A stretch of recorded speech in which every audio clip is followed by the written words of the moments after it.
de la arquitectura empresarial y en la cual voy a hablar sobre antecedentes, la arquitectura empresarial como disciplina, importancia de la arquitectura empresarial, objetivos de la arquitectura empresarial y marcos de referencia de la arquitectura empresarial. Y mi compañero va a hablar sobre la Federal Enterprise Architecture Framework, en donde va a definir sus objetivos, los marcos de la FEAF y sus métodos. Bueno, voy a empezar hablando de los antecedentes, en la cual voy a hablar sobre la historia de cómo se originó, son los inicios de la arquitectura empresarial. El concepto de arquitectura empresarial tiene sus orígenes en 1987, con un artículo publicado por Sam Chan en el diario IBM System. Este artículo está titulado, bueno, en español, lo voy a decir en español, como un marco para la arquitectura de sistemas de información. En este documento, Samcham propone un reto en el cual es administrar lo que es la complejidad del surgimiento de sistemas de información, los cuales tienen como base sistemas computacionales. Eh, Según Samcham, el éxito de un negocio y los costos que van a demandar ello van a estar cada vez más, van a depender cada vez más de los sistemas, de sus sistemas de información. Y también estos van a necesitar de un enfoque y una disciplina para la gestión de esto, ¿no? Eh, bueno, la visión que Samsung tenía era, era que cuál era cuál podría ser el aporte de las tecnologías de información a las organizaciones, ¿no? Y este se va a desarrollar teniendo un enfoque de lo que es una arquitectura holística de sistemas. Lo que fue la primera definición que dio Sachman,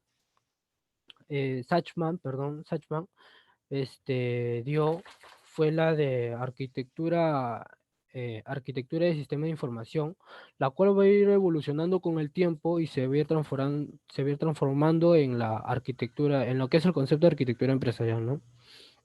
El enfoque que tenía Sachman fue de gran importancia para el primer intento de una de las agencias del gobierno de Estados Unidos, la cual fue el Departamento de Defensa, para desarrollar un framework de lo que es de arquitectura empresarial. Este framework tuvo el nombre de TAFIM, ¿no? Que está por sus siglas en inglés, la cual significa Technical Architecture Framework for Information Management, ¿no? El cual fue publicado en 1994. En 1995, este proyecto fue retomado por otra entidad, la cual se llama The Open Group, la cual creó otro framework, al cual le pusieron TOGAF, ¿no? Por sus siglas en inglés también, que significa The Open Group Architecture Framework. Eh, Esta al inicio tuvo una orientación hacia el desarrollo de arquitectura tecnológica. Luego fue evolucionando y a través de versiones sucesivas hasta llegar a su versión más actual, la que es la 9.1, la cual es compatible con, con la IEEE 1471-2000, ¿no? En 1996, el gobierno de Estados Unidos aprueba un proyecto de ley, el cual lo denominaron Klinger-Chen Act of 1996, o también conocido como Reforma de la Gestión de la Tecnología de la Información. Esta ley, fue establecida para todas las agencias gubernamentales de los Estados Unidos, Además, para la supervisión de esta ley, fue creada un consejo, el cual fue llamado el CEO Council, ¿no? El CEO Council toma el TAFIM y crea un nuevo framework, el cual lo van a llamar la Federal Architecture, Federal Enterprise Architecture Framework, ¿no? En su primera versión, la cual fue 1.1 y fue publicada en 1999. Posteriormente, las responsabilidades del CEO Council fueron derivadas a otra, a otra agencia, a otra dependencia del gobierno de Estados Unidos, la cual se llamaba OMB, que significa Office of Management and Budget. Esta cambia de nombre a la Federal Enterprise Architecture Framework por Federal Enterprise Architecture, la cual con este nombre va a quedar este framework hasta la actualidad, ¿no? Ya para el 2005, la FEA, el Federal Enterprise Architecture, se vuelve, se convertiría en el estándar por excelencia para toda empresa del sector gubernamental en los Estados Unidos, ¿no? Y bueno, desde la primera publicación del primer framework de arquitectura empresarial, que fue en 1994, hasta los inicios del 2000, estas metodologías solo tenían aplicación real en empresas del sector gubernamental solo en Estados Unidos. Ya posteriormente, en 2003, van naciendo o se van desarrollando frameworks más comerciales, los cuales van a ser utilizados por distintas industrias de todo el mundo, ¿no? Bueno, habiendo dicho esto, podemos decir que la arquitectura empresarial surge como una necesidad para el lineamiento de la tecnología de información hacia hacia el cumplimiento de objetivos de una organización, ¿no? Entonces, en esta parte también vamos a mencionar distintas definiciones de distintas organizaciones sobre la arquitectura empresarial. Para la IEEE, la arquitectura empresarial es una organización fundamental en la cual en la cual se van a tomar en cuenta su relación con el ambiente, además de los principios que gobiernan su diseño y su evolución. Para The Open Global Architecture Framework, la arquitectura empresarial va a tener dos conceptos, ¿no? Los cuales van a depender del contexto en que se esté utilizando. La primera definición va a ser que es un plan detallado, de un sistema a nivel de sus componentes para su posterior implementación. Y según la segunda definición que le dan es que es una estructura de componentes en la cual se van a tomar en cuenta sus interrelaciones, sus, eh, sus principios, sus guías y sus principios, sus guías que gobiernan la evolución en el tiempo de esta y como también su diseño. Para la International Enterprise Architecture Institute, la arquitectura empresarial es un análisis y documentación de lo que es el estado actual y futuro de una empresa, de una organización, perdón, o empresa, bueno, teniendo un enfoque sobre los negocios, la tecnología y las estrategias integrales de esta, ¿no? Para la Federal Enterprise Architecture Framework, en su primera versión en 1999, la arquitectura empresarial son modelos los cuales se van a aplicar de manera sistemática y completa a una organización para definir sus ámbitos actuales y futuros.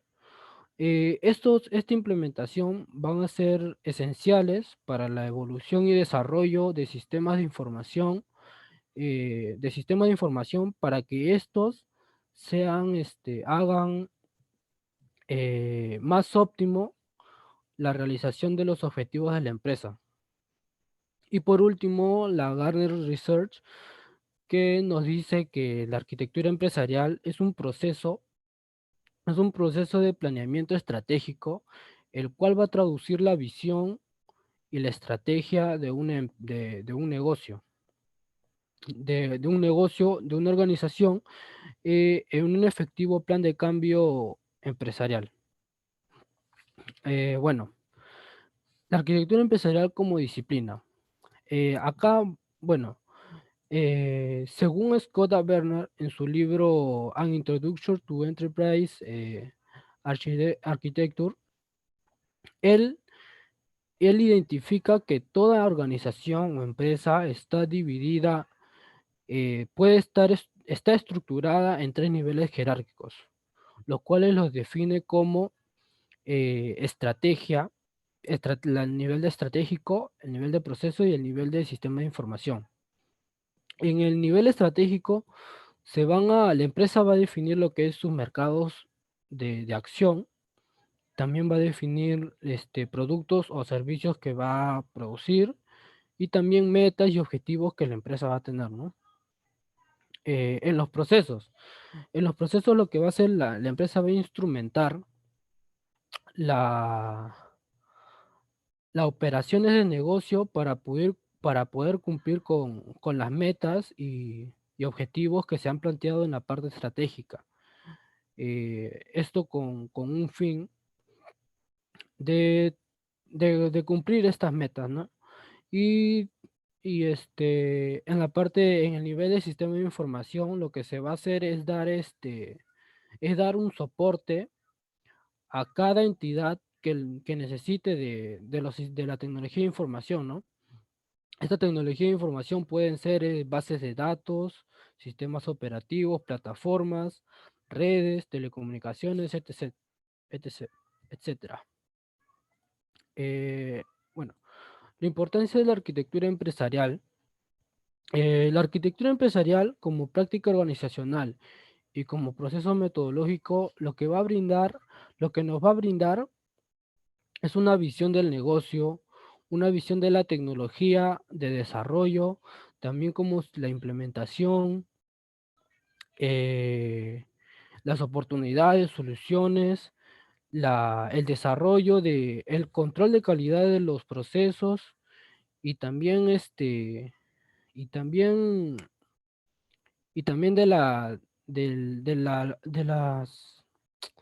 de los proyectos y servicios de lo que es toda la organización, ¿no? Nos va a dar un enfoque integral de todos los aspectos que va a haber en una organización. Eh, bueno, los objetivos de la arquitectura empresarial es es dar flexibilidad ante los distintos cambios del mercado que pueda haber durante el tiempo en que la organización se está ejecutando, ¿no? También va a optimizar los procesos de negocio, va a alcanzar los objetivos de negocio de la empresa, ¿no? Y también el control correcto de las tecnologías de la información.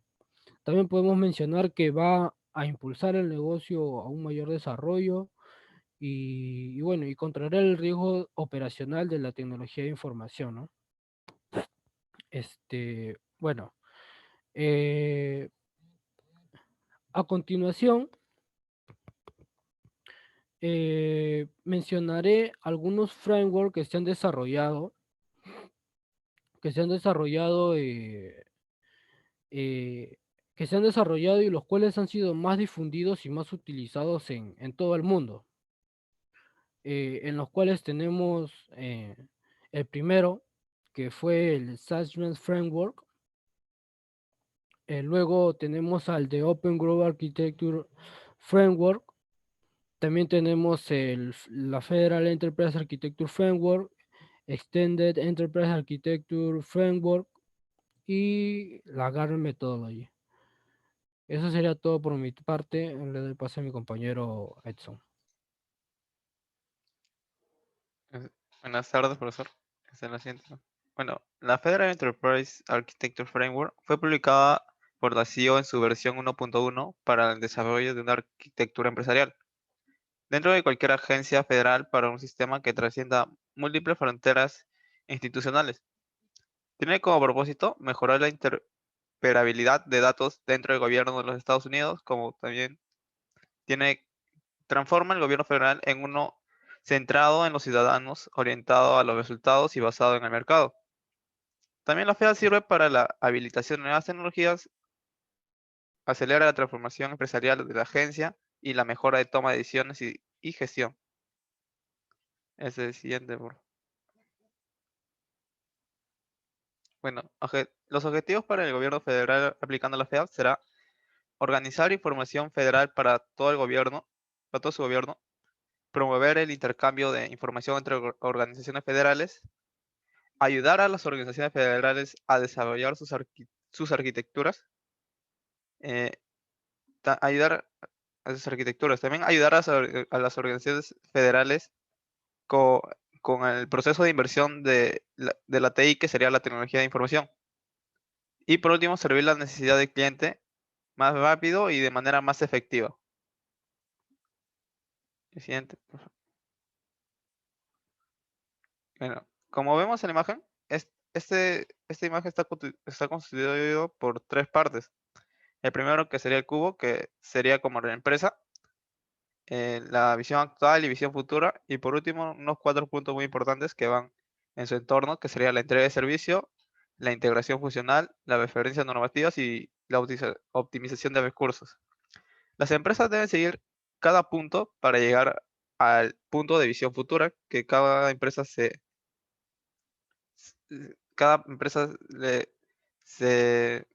le da mucha importancia. Cada empresa se propone, cada empresa. La siguiente, por favor. Bueno, la FEAPS se ayudará de estos siguientes modelos de referencia. El primer modelo de referencia sería el modelo de referencia de desempeño.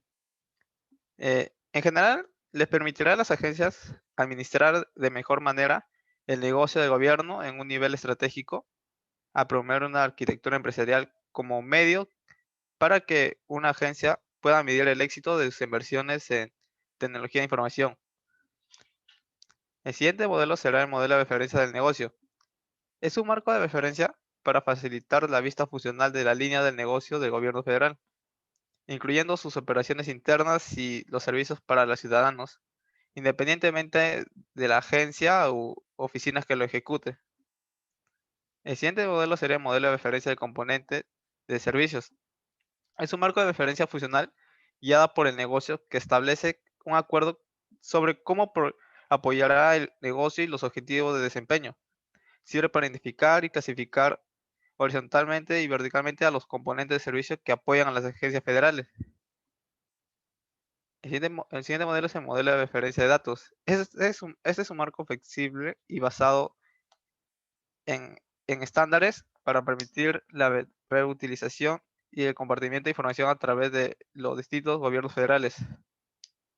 El modelo de referencia de aplicaciones está enfocado al negocio y clasifica más los componentes de servicio de acuerdo a cómo soportan el negocio y los objetivos de cada empresa.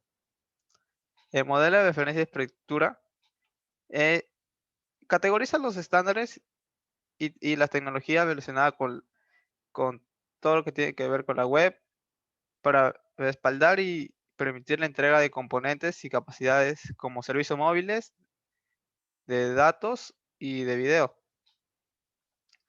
Bueno, siguiente imagen, por favor. Bueno, en esa parte veremos el entorno o los factores externos que afectan a nuestra empresa. En la imagen del cubo, eh, estos serían los dos círculos que están alrededor del cubo.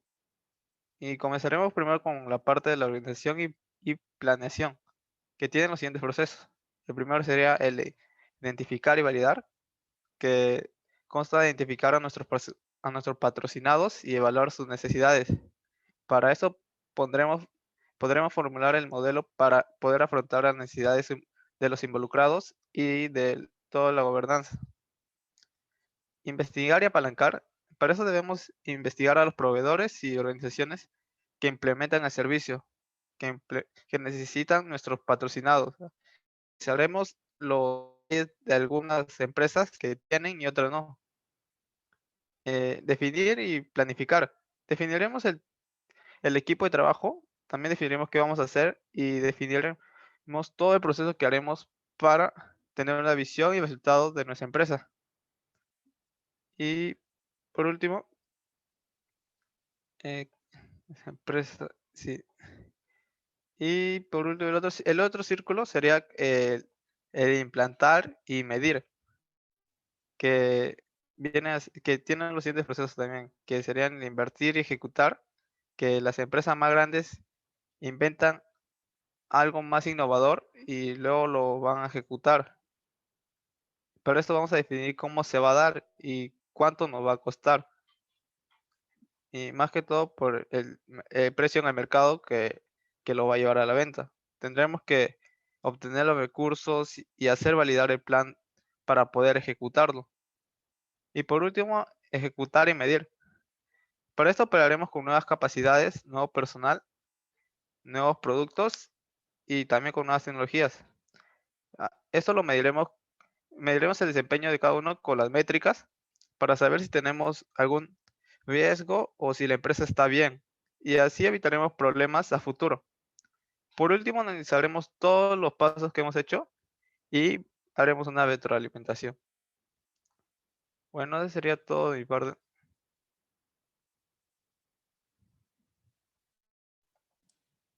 Bien. ¿Hay preguntas, observaciones, comentarios de parte de algunos alumnos? A ver, David Champi. Sí, profesor. Buenas tardes. Compañero Walter, usted mencionó, ¿cómo se llama?, distintas definiciones de distintas organizaciones que le daban a la arquitectura empresarial. Quisiera saber si podrías brindar alguna definición general o alguna definición que tú tengas de lo que es la arquitectura empresarial. Bueno, a través de lo que he podido leer y también lo mencioné como conclusión en mi trabajo, yo podría decir que la arquitectura empresarial es una forma de ver a una organización de manera integral. O sea, ver cada componente y ver cómo se relacionan estos para poder prepararnos hacia cambios a futuro o también para cumplir con los objetivos que tiene la empresa, ¿no? Esa sería una definición mía a través de lo que yo he leído. Ok, muchas gracias. Bien. Lenín Quispe. Buenas noches. No sé si me podrían decir alguna conclusión acerca de lo que investigaron, o sea, del framework de la arquitectura empresarial.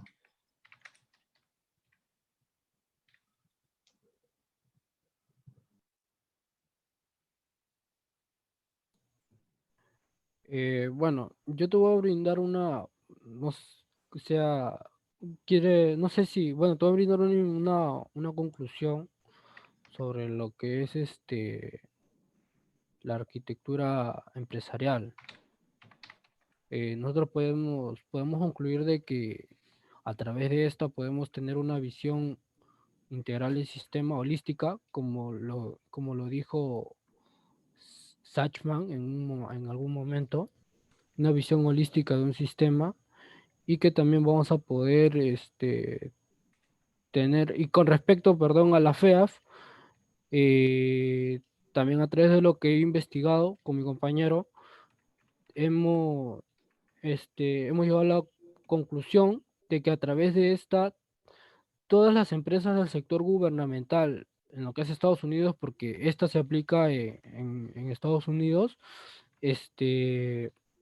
van a estar relacionadas de alguna manera, intercambiando información intercambiando información, haciendo una red grande de empresas, ¿no? Que van a estar en continua relación. Eso es lo que podría decir como conclusión. Ok, gracias.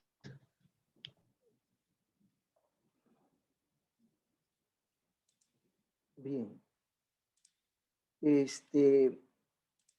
Una pregunta.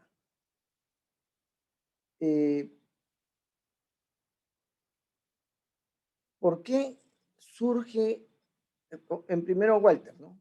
¿Por qué surge este marco de referencia que es la arquitectura empresarial? ¿Cuál es la razón de su surgimiento?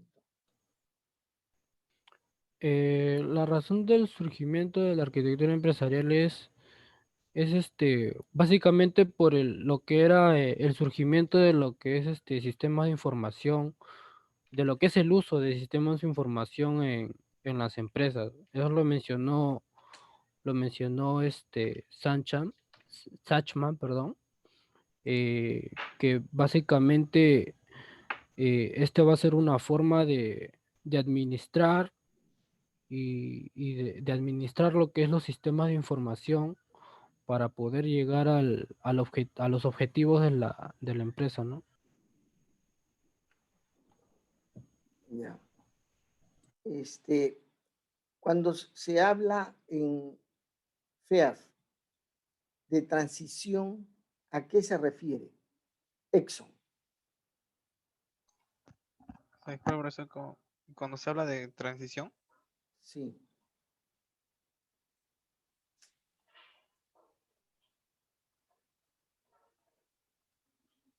creo que Retrocede en tu lámina para que veas que está referido ahí está. Dice plan de transición. ¿Qué significa eso?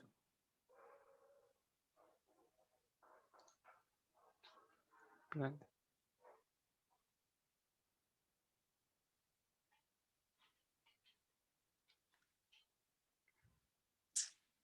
di- mm,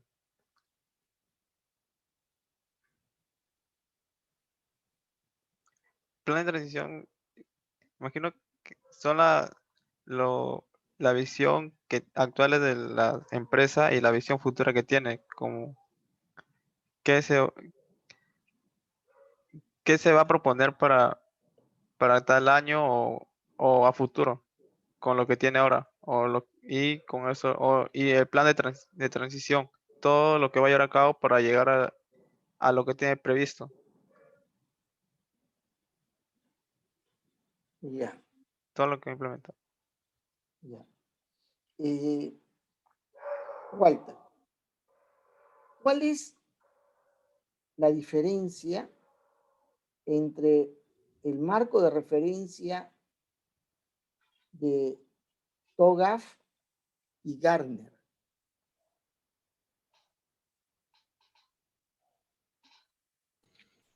Mm, disculpe, profesor, no he investigado no llegué a leer sobre eso, profesor. Disculpe. Perdón, ¿puedes volver en los marcos de referencia donde poner los marcos de referencia? Sí, sí, claro.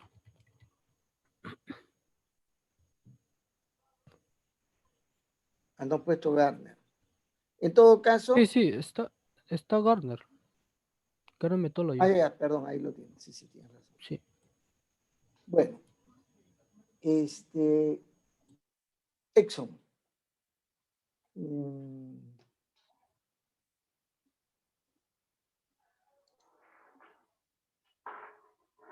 Eh, estos marcos de referencia,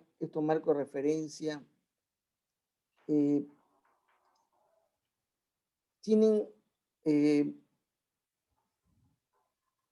categorías, es decir, yo puedo decir que ciertos componentes de marco de referencia podrían ser más prioritarios que otros, y cuáles serían, cogiendo cualquiera de esos marcos.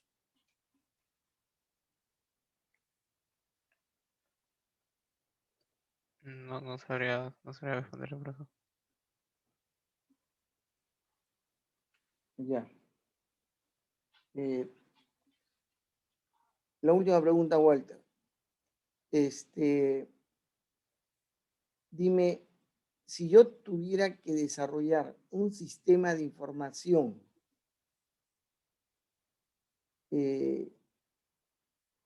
integrado, ¿cuáles serían los pasos que debería seguir tomando en cuenta que ya tengo una arquitectura empresarial?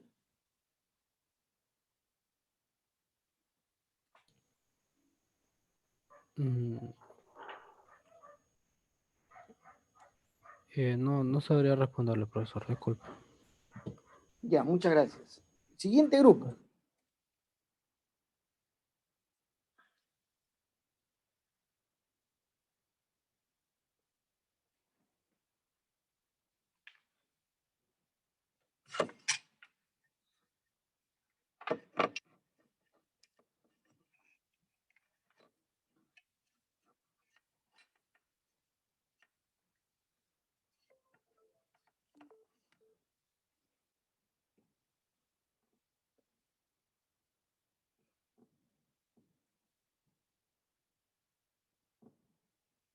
No están, ¿no?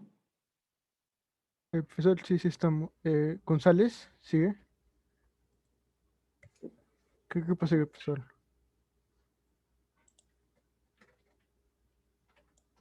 El Profesor, grupo que sigue es el grupo 5.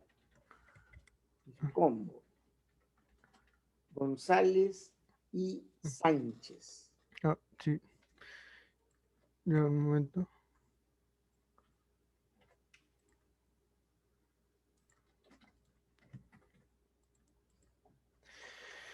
Ya, vamos a presentar sobre los métodos de evaluación integral sobre las arquitecturas tecnológicas. Primero daremos un contexto y un desarrollo cronológico a partir desde el origen de la arquitectura misma hasta su evolución en la arquitectura tecnológica. Primero surgiría todo con la arquitectura prehistórica, que serían simplemente construcciones a través de materiales sin modificar la propia naturaleza. Aquí tenemos, por ejemplo, el Stonehenge, un lugar que hasta ahora se teoriza sobre los posibles usos, pero no se da una conclusión válida. Como pueden ver, no hay una construcción precisa ni hay unos métodos para modificar el material. Luego tenemos la arquitectura antigua, que esta surge en distintas civilizaciones y cuenta con varias de estas, pasando por Mesopotamia, Egipto, el Imperio Inca, Mesoamérica, por la Asia, entre muchas otras culturas. Pero de entre todas estas arquitecturas surge la clásica, que iniciaría con la griega, donde se desarrollaría la función principal cuando se desarrolla principalmente la función civil y se deja las funciones militares de la arquitectura. También existe una función religiosa, pero esta no está tan y a pesar de que está muy presente en la época y que se construyen templos como el Partenón griego, esta no se vuelve el centro de las ciudades, de las polis griegas en sí misma, sino las construcciones, las ciudades y las casas. Ya podemos ver unas escaleras visualizando hacia el mismo Partenón, unos, unos pasillos para ir caminando y algunas construcciones alrededor. Luego de la etapa griega surgirá la arquitectura romana, donde se prioriza aún mucho más la función civil y la función religiosa también entra, pero en menor medida.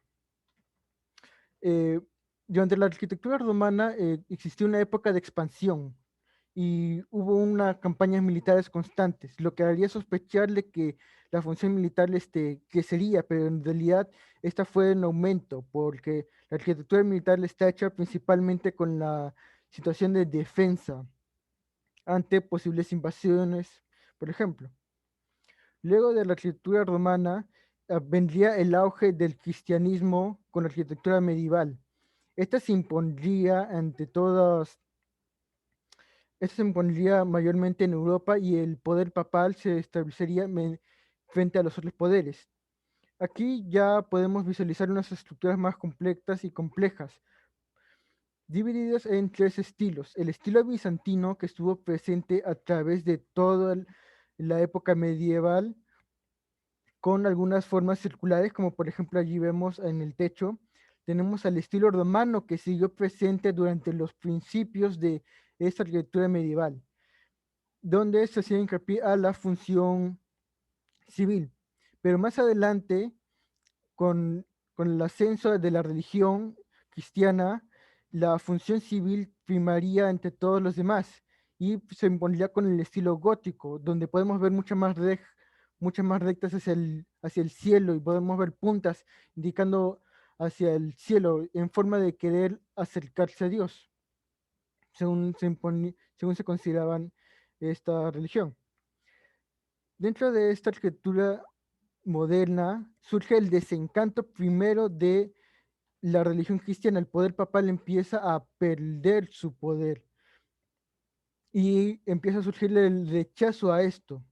Y la primera forma es con el renacentismo, donde empieza a surgir una nueva forma de representar al hombre, no ante Dios, sino ante el universo. Y la función civil vuelve a priorizarse. En cambio, que en la militar, que se priorizó en el medioevo. La función, la función religiosa también estuvo presente durante toda la época y estuvo en disputa con la función civil, pues estas son las dos tipos de construcciones que mayormente ocurrían en esta época. Y el regreso principal de las funciones religiosas vendría con el estilo barroco, donde ya podemos apreciar, por ejemplo, la cúpula del Basilisco de San Pedro como un intento de regreso a través del barroco, con la intención no de a través de lo perfecto y lo estético, sino lo irregular. Pero la función civil y el regreso del hombre se impondrían otra vez con el regreso de los principios griegos y de sus funciones. Y podemos verla al estilo neoclásico más presente que nunca, con el Parlamento, con el Congreso de Estados Unidos, como una de sus principales construcciones. Pero entre todas estas arquitecturas, eh, excepto la arquitectura prehistórica, podemos ver dos conexiones principales. Que la arquitectura ha estado ligada principalmente a la tecnología que estaba desarrollada en la época. Por ejemplo, en la arquitectura griega, la arquitectura griega también con sus estilos propios, podemos ver que había unas funciones con el estilo propio de Grecia, con la tecnología de Grecia, que también fue evolucionando con el tiempo. Esto ocurrió en cada civilización. La lucha de los tres tipos de funciones: militar, civil y religioso. Y el uso de la tecnología que acompañaba estos medios con el estilo propio de la ideología que marcaba esa época.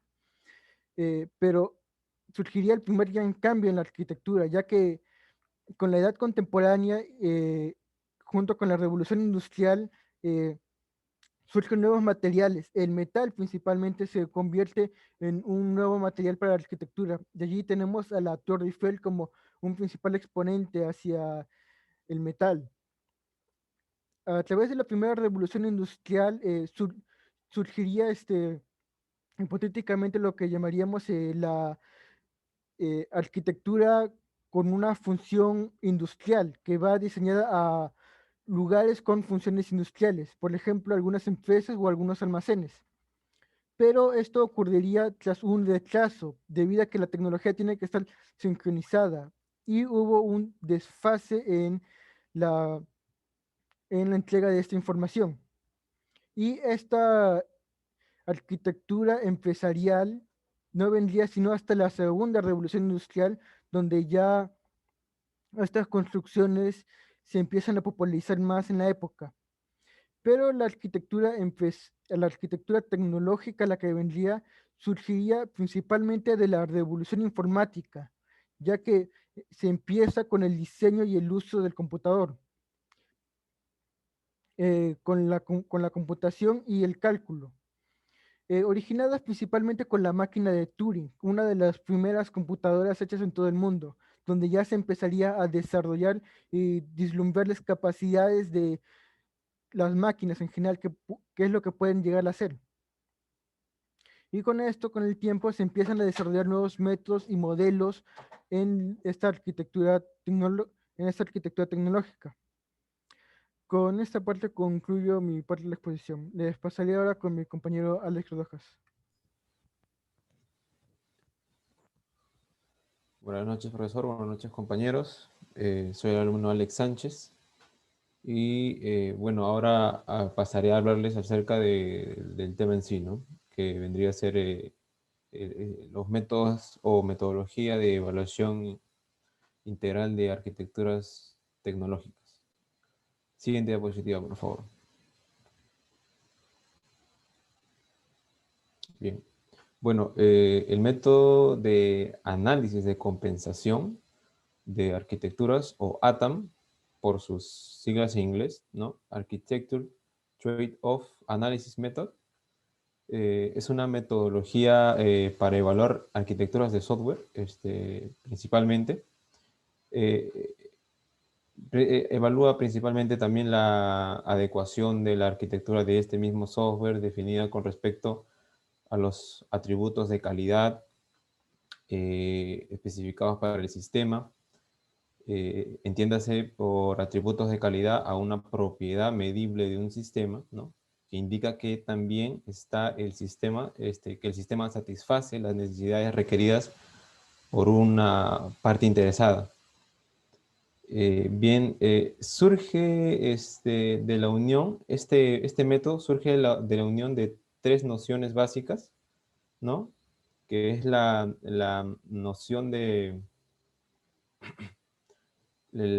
estilos o patrones de arquitectura. Luego está el análisis de atributos de calidad. Y por último, el método de análisis de arquitectura de software, o SAAM, por sus siglas en inglés, que dicho sea de paso, vendría a ser el predecesor de esta metodología, de la metodología ATAM.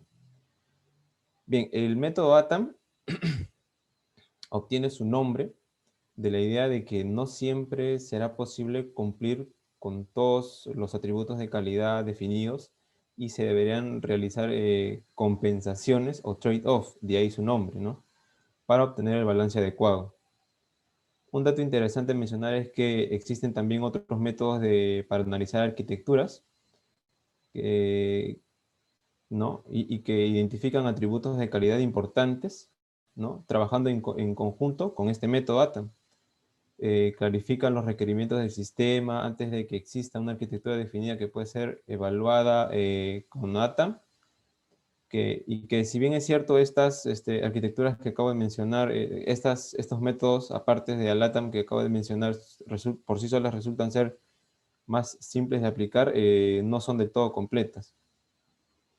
La definición de arquitectura que se toma en este método establece que la arquitectura de software de un programa o sistema es la arquitectura o las estructuras del sistema que contienen componentes de las propiedades externamente visibles de dichos componentes y las relaciones entre ellos. Siguiente diapositiva, por favor. Bien, el propósito del ATAM es evaluar las consecuencias de decisiones arquitectónicas a partir de requerimientos de atributos de calidad, ¿no? También identificar los riesgos creados por decisiones arquitectónicas, generar las preguntas correctas para descubrir decisiones de arquitecturas con problemas y proveer un análisis preciso, ya que la arquitectura, ¿no? Bueno, en este caso de software, condiciona las características del producto final en cuanto a cualidades o atributos de calidad, como desempeño, y su mantenimiento también en el tiempo. por lo que resulta importante poder evaluar el cumplimiento de los mismos en forma temprana para corregir errores antes de pasar a la codificación del sistema, donde resulta obviamente ser más costoso, ¿no? Sin embargo, evaluaciones posteriores resultan útiles como forma de aprendizaje y estudios posibles a mejoras, por ejemplo, para desarrollar una nueva versión o para entender un sistema, ¿no? Siguiente diapositiva, por favor. Bien, ahora pasaremos con la ejecución de este método. La ejecución de este método está compuesta de 9 pasos que se dividen en 4 grupos que a su vez se realizan en el tiempo en 4 fases diferenciadas, ¿no? Fase 0, fase 1, fase 2 y fase 3. Bueno, si bien la numeración sugiere que esto se lleve a cabo de esa manera, de manera creciente, no es de todo cierto porque puede que siga ese orden o bien retroceder o incluso iterar entre ellos, ¿no? Estos 4 grupos que se ven, ¿no? Se dividen en los 9 pasos definidos, consisten en un primer grupo, ¿no? Que consta de presentación, donde se intercambia información del sistema, otro grupo de investigación y análisis, donde se valoran los atributos de calidad, ¿no? Claves que uno a uno con las propuestas arquitectónicas, un tercer grupo de pruebas donde se revisan los resultados, y un cuarto y último grupo donde se presentan los resultados de este método, ¿no? Cabe mencionar también que en la fase 0 se acuerdan tiempo, fechas, costos, esfuerzo y se forma el equipo de evaluación. Pero son en las fases 1 y 2 en donde la evaluación cobra su mayor importancia, ¿no? Siguiendo estos 9 pasos especificados, ¿no? Y por último tenemos la fase 3, donde se realizará el informe final y la evaluación realizada. Bueno, se recogerá información para la medida y se mejorará el proceso para la actualización de los repositorios de los productos generados. Siguiente diapositiva, por favor. A continuación se describen, ¿no? Las fases 1 y 2, que como ya mencioné son las que básicamente serían todo lo del método, ¿no? En la fase 1, ¿no?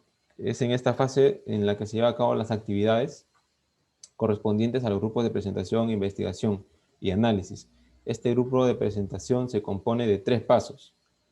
Paso 1, presentar el ATAM, ¿no? El equipo de ATAM, a cargo del líder de evaluación, presenta el método a las partes interesadas, explicando el proceso o los pasos a seguir, al igual que el rol que desempeñará cada uno de estos participantes, ¿no? En el proyecto. También se explican las técnicas a utilizarse para generar ideas, priorizar en escenarios o circunstancias, etc. Y por último, los resultados a obtener al final de la evaluación. Siguiente diapositiva, por favor. Paso 2.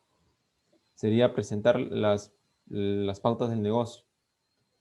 Aquí el director de proyecto o gerente presenta el sistema desde el punto de vista del negocio, al equipo de ATAM, al que está realizando la evaluación y a las partes interesadas, que serían los stakeholders, detallando principales funcionalidades, restricciones de negocios, técnicas y metas definidas para el sistema. También se muestran algunos atributos de calidad y su relación con los objetivos de negocio a los stakeholders o partes interesadas que están involucradas, ¿no? En el negocio. Siguiente diapositiva, por favor.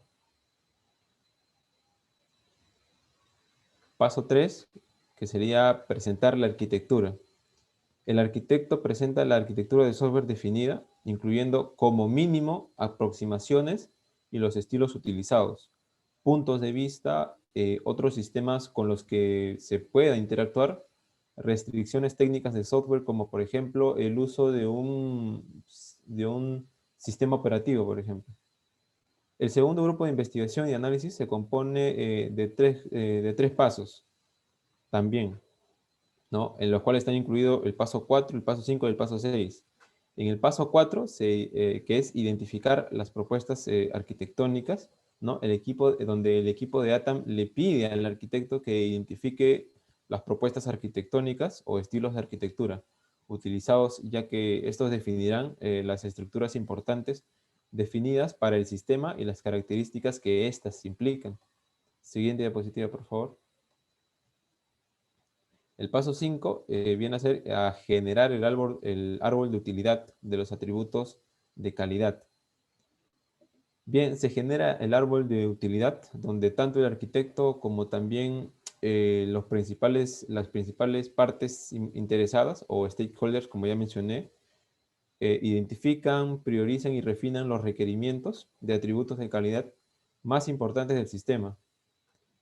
Bien, pero ¿qué es un árbol de utilidad, no? Un árbol de utilidad es un esquema que presenta los atributos de calidad de un sistema de software, los cuales pueden ser reevaluados hasta que ofrezcan un suficiente detalle de nivel, ¿no? Un suficiente detalle.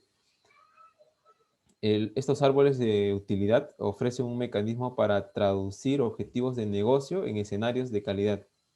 Siguiente diapositiva, por favor. En el paso 6, que es analizar las propuestas arquitectónicas, se analizan las propuestas arquitectónicas según el árbol de utilidad generado en el anterior, ¿no? En el anterior paso. Es decir, ver qué tan adecuados son el uno para el otro, evaluando cada propuesta que logra influir en la obtención o no del atributo de calidad que se requiere. Además, también se identifican los riesgos o no riesgos, puntos de sensibilidad y concesión asociados a dicha evaluación. Siguiente diapositiva, por favor. Bien, ahora la fase 2. En esta fase es donde se realizan las actividades que se encuentran en el tercer grupo de pruebas y el cuarto grupo de informes, completando así todos los pasos restantes. El grupo de pruebas se compone de 2 pasos. Paso 7, que son la lluvia de ideas. Aquí se identifican y confirman nuevas clases de circunstancias o escenarios, según represente el interés de varias partes involucradas. Estos se priorizan y se comparan con los árboles de utilidad que ya habían sido creados en pasos anteriores para su posterior crecimiento.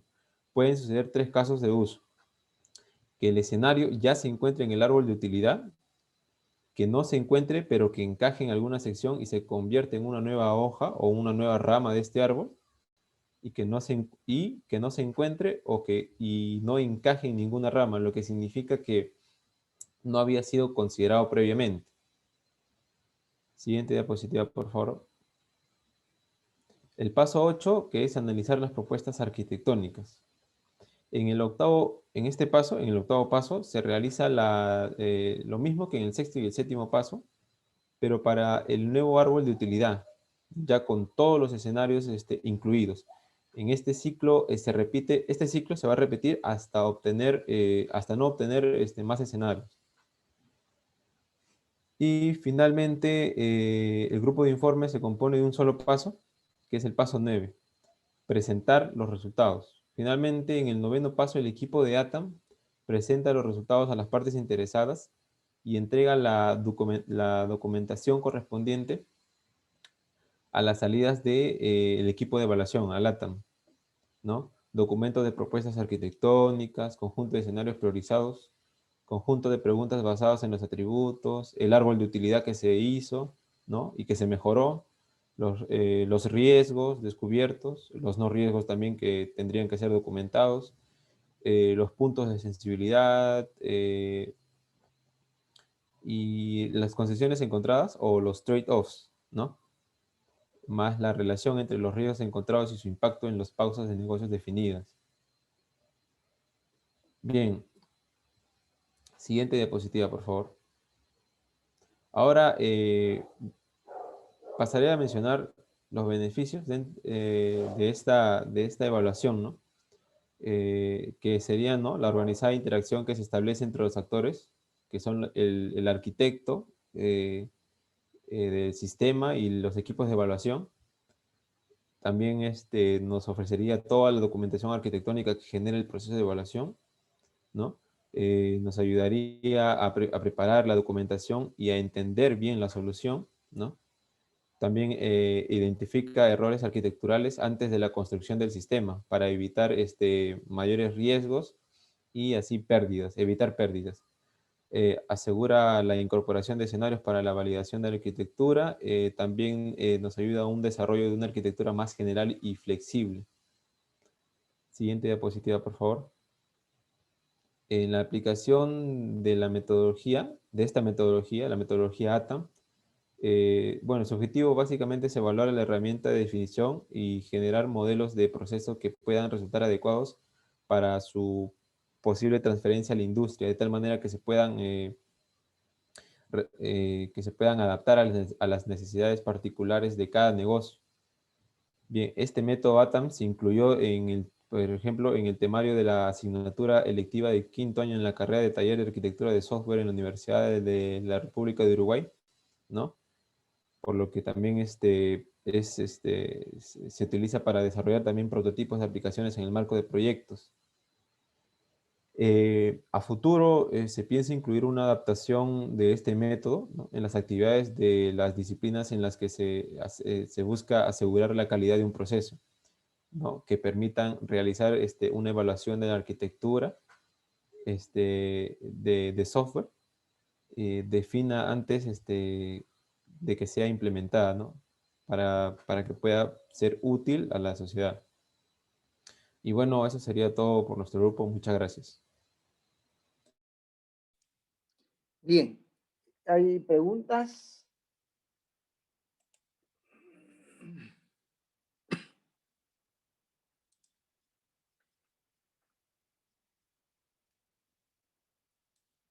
A ver, David Champi. Sí, profesor. Buenas noches. Quería preguntar si podrían detallar en qué parte del ciclo de vida del desarrollo de software debe ser utilizado este método.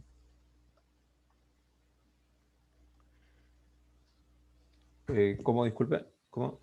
Quería saber si podían detallar en qué parte del ciclo de vida de un desarrollo de un software este método debe ser utilizado, en qué parte. A ver, según lo que pude averiguar, puede ser utilizado en distintas partes. O sea, si al inicio para evitar riesgos o al final para resolver algún problema que tenga un sistema o un proyecto. Ok. Gracias. Lenin Quispe. Sí, buenas noches. Yo quisiera saber cuál fue la necesidad de crear el método de análisis de compensación de arquitectura.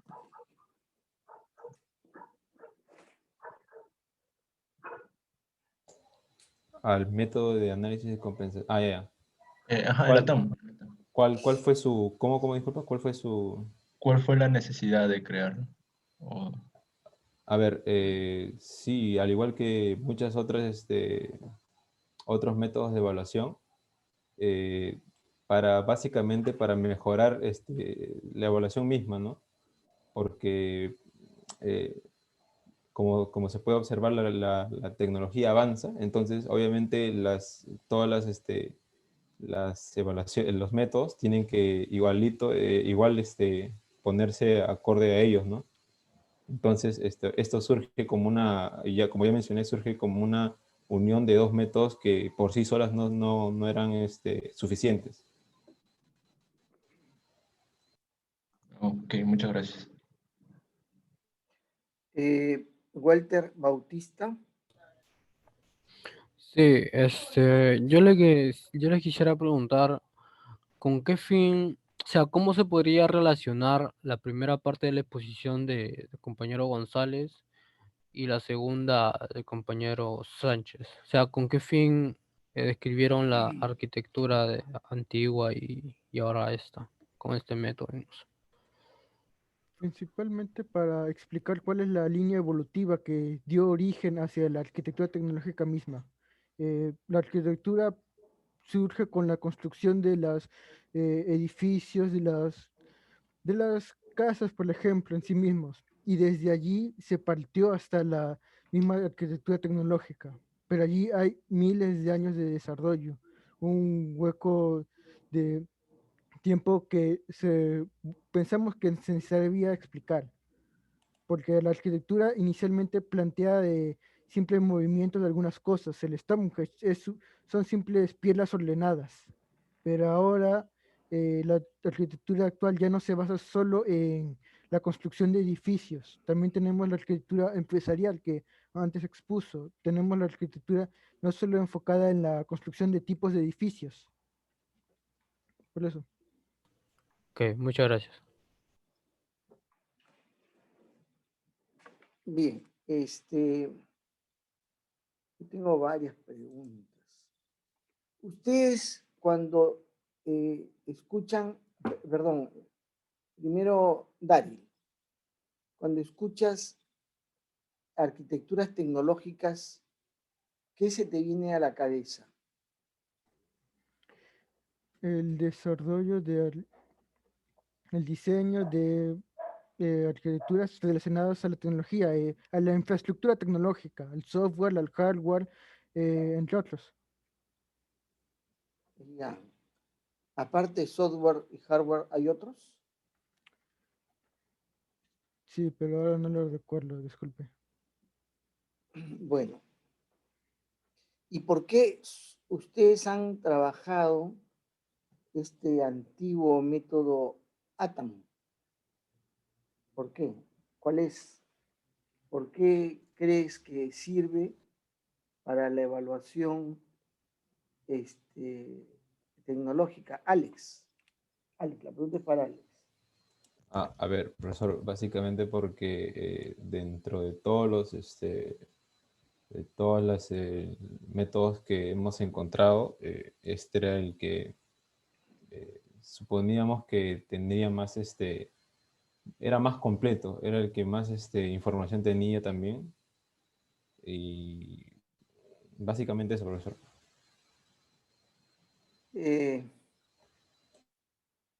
Daryl, ¿qué cosa compone una arquitectura tecnológica? Ahora mismo solo recuerdo algo de la infraestructura tecnológica, pero no recuerdo más ahora mismo. Alex, ¿tú sabes cuáles son los componentes de una arquitectura tecnológica? No, no sabría responder, profesor. Daryl,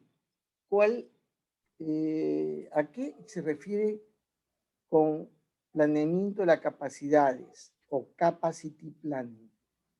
Disculpe, no escucho esa última palabra. Te decía, ¿a qué se refiere el planeamiento de capacidad o capacity planning? No lo sé, profesor. Bien. Alex, ¿qué cosa mide los MIPS?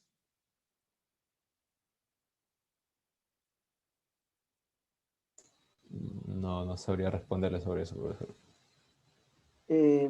Bien. ¿Cómo yo puedo hacer, Daryl, para evaluar la articulación de componentes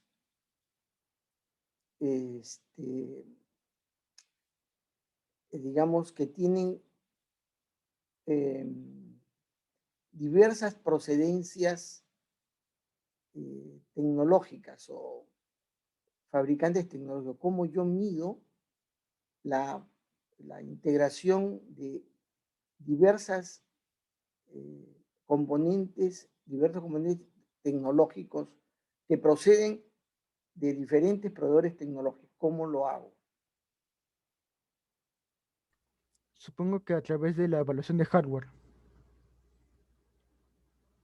Alex, ¿cómo se hace? ¿Podría repetirme la pregunta, profesor? Por No, favor. no, no. Entiendo. Bien, bien, muchas gracias. Fíjense, fíjense jóvenes, hoy en día es tan importante estar al tanto de esto que resulta sumamente, digamos, vital en cuanto al desempeño de cualquier profesional, especialmente cuando ustedes los atraiga el mundo tecnológico.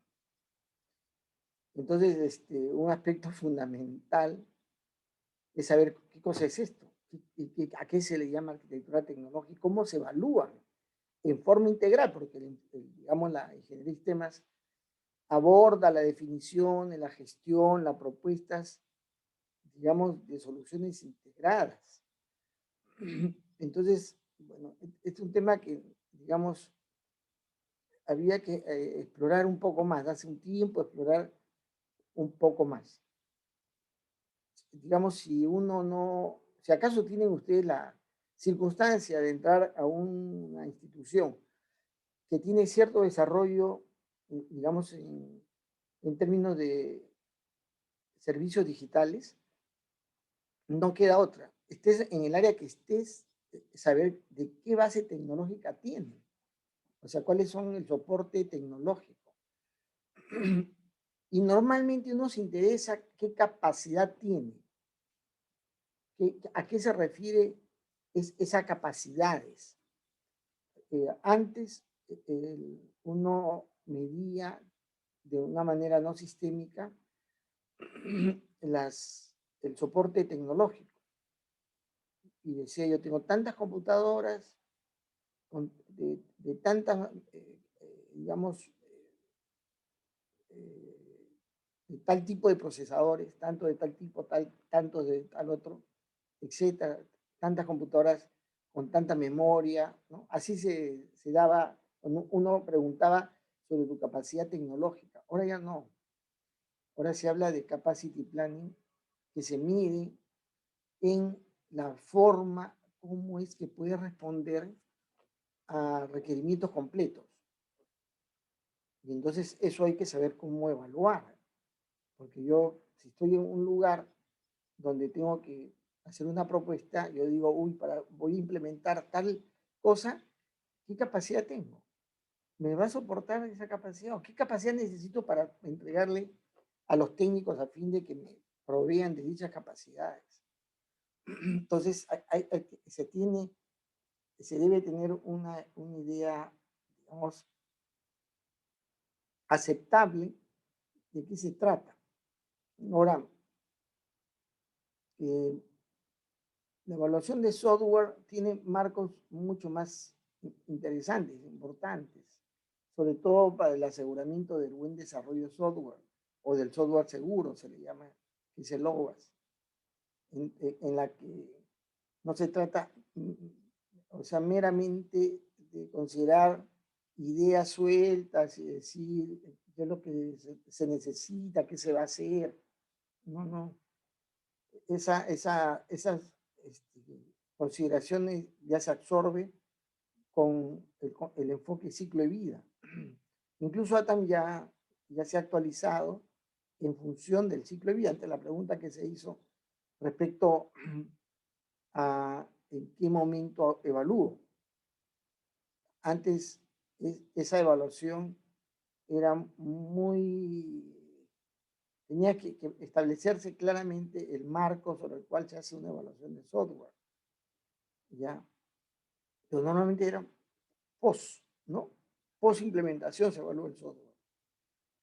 Normalmente, al menos que se trate de evaluaciones por temas de pruebas, ¿no? Por temas de acreditar o certificar la calidad del software.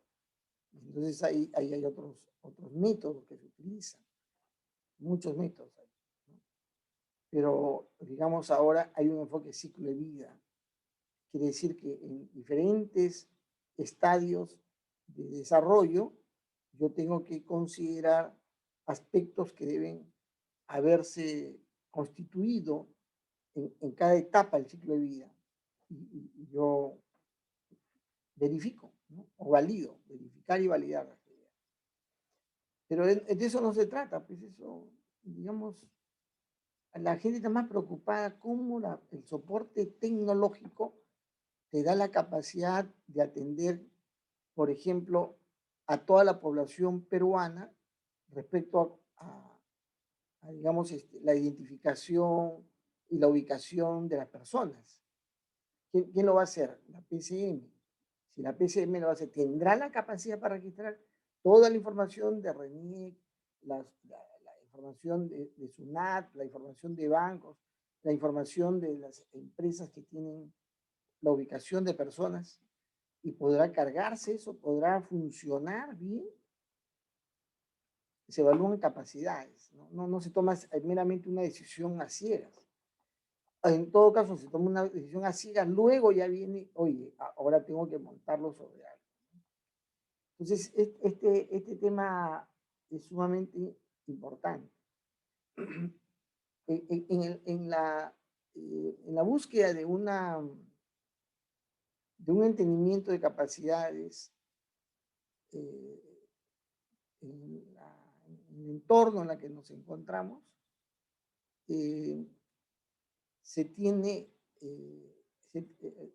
tiene mucha importancia, mucho peso, la capacidad de interoperar. Quiere decir, hay tecnologías que se acoplan a otras, que han sido no desarrolladas por el mismo fabricante ni por la misma concepción tecnológica, pero sí tiene condiciones de interoperabilidad. Y ese es un aspecto que se establece. Entonces, siempre a uno le pregunta, ¿esta solución va a requerir interoperar con alguna otra solución o con alguna otra plataforma? Entonces hay que tener claro eso.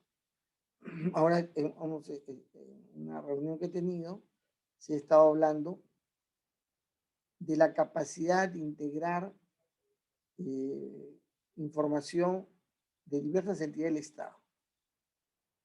Entonces, el planteamiento es, ¿será posible establecer un estándar y poder medir esa capacidad de integración de las diferentes entidades? Entonces, yo he comentado, sí es posible. Es posible en la medida de que podemos entender que esa integración puede ser de diferentes formas. Una cosa es que yo te haga entrega de un disquete, de un CD, y darte la información, y ahí estás integrando. Yo recojo la información y la leo, ¿no? Pero el contenido debe estar en un determinado formato, en determinadas condiciones. Para lo que ha sido grabado de un lado, puede ser leído por el otro lado o llevado a una base de datos. Esa capacidad tiene, se arma un cuadro, usted estableció un cuadro que califica, ¿no? Los requerimientos, los pasos intermedios que hay que dar para que se haga eso, Ahora están los servicios web, que son, o sea, ahí el único problema es que ambas caras de la interconexión sepan desarrollar un agente de servicio. Entonces, yo puedo calificar, ¿no? Porque puede ser que uno no esté, otro sí esté, los dos no estén, o los dos sí estén. Entonces, yo puedo decir esto califica con tanto, porque por sí. Hay gestión de tramas, hay manejo por gestión de tramas. Hay ahora APIs para integrar diferentes plataformas, etc. En cada una de ellas, la calificación que se hace es respecto a su interoperabilidad, la posibilidad de que se integre y se va colocando la cantidad de requerimientos o de necesidades que se deben suplir para que esa interoperabilidad se lleve a cabo. Y así se mide. No, no es complejidad, sino cantidad de tareas. Porque en eso, en la interacción tecnológica no hay complejidades. Simplemente hay que establecer digamos, los pasos, las adecuaciones, ¿no? Etcétera. Esto es algo que ustedes deben tratar de indagar, ¿no? Porque yo pensé que ahora íbamos a tener una clase magistral respecto a este tema, ¿no? De cómo evaluar integralmente las tecnologías, ¿no? Ahora, un asunto importante es que decía, ya no sé, antes tú decías, las computadoras tienen estas características, las asocio, las cuento y digo, yo esta es mi infraestructura, esta es mi capacidad. Ahora ya no. Ahora todo se integra y se mide el número de instrucciones por minuto o por segundo, que tiene que ver con las prestaciones que tiene el servicio, incluido software, hardware y telecomunicaciones.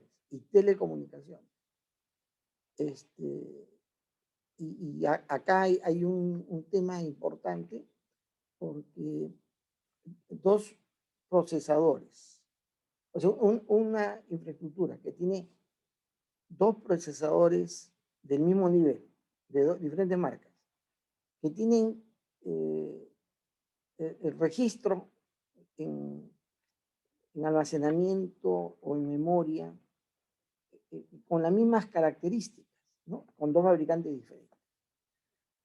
Y digamos, el sólido soporte, la tarjeta madre, llaman, o sea, donde van toda la circuitería, son igual, similares, las mismas características y condiciones técnicas. Y digamos, yo debo, con esas características, yo lo que tengo que hacer es armar una arquitectura para poder, digamos, resolver consultas transaccionales, transferencia de datos, file transfer. Puedo también incorporarle accesos a páginas web, etcétera, ¿no? Con las mismas cantidades. Utilizo el mismo software y lo pongo en las dos arquitecturas, el mismo software, que es armado cada uno, armado a su manera, y hago correr este software acá, este otro software acá, con esa carga de trabajo, y mido. O sea, se puede medir en un tiempo determinado o en una cantidad de operaciones. Y las comparo en tiempo, ¿no? En dificultades que puede darse. Sobre todo es el tiempo. ¿Cuánto se demora en atender todos esos requerimientos? Y esa es una forma de medir capacidades tecnológicas. No interesa qué cosa pongas ahí. A veces, o sea, hay actividades tecnológicas que tienen componentes aparentemente más bajo nivel que otro, pero su forma arquitectural le da mejor rendimiento, mucho mejor rendimiento, solamente por la forma de cómo se arquitectura el componente. Por ejemplo, hay tecnologías que utilizan, no sé cómo le llaman, paper, o sea, líneas de transacciones.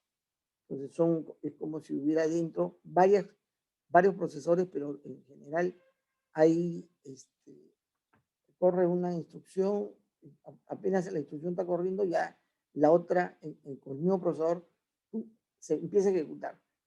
Y entonces toman esa composición arquitectural es mejor que una que opera una transacción, termina, opera otra, etc. Y a pesar que tiene, entre comillas, la misma capacidad, la forma como opera las transacciones le da pues una diferencia en velocidad extraordinaria, ¿no? Bueno, a ver, jóvenes,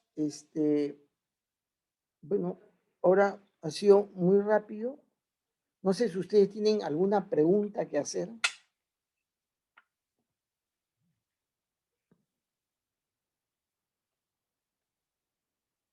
No hay preguntas. Entonces, tenemos que tomar el test. Para eso me da un ratito para entrar a la uni virtual.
Bien, jóvenes, pueden ir prendiendo sus cámaras.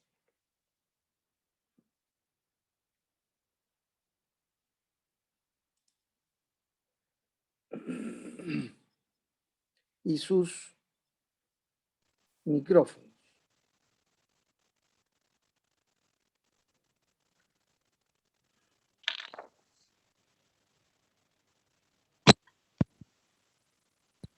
Ya pueden empezar a desarrollar el test.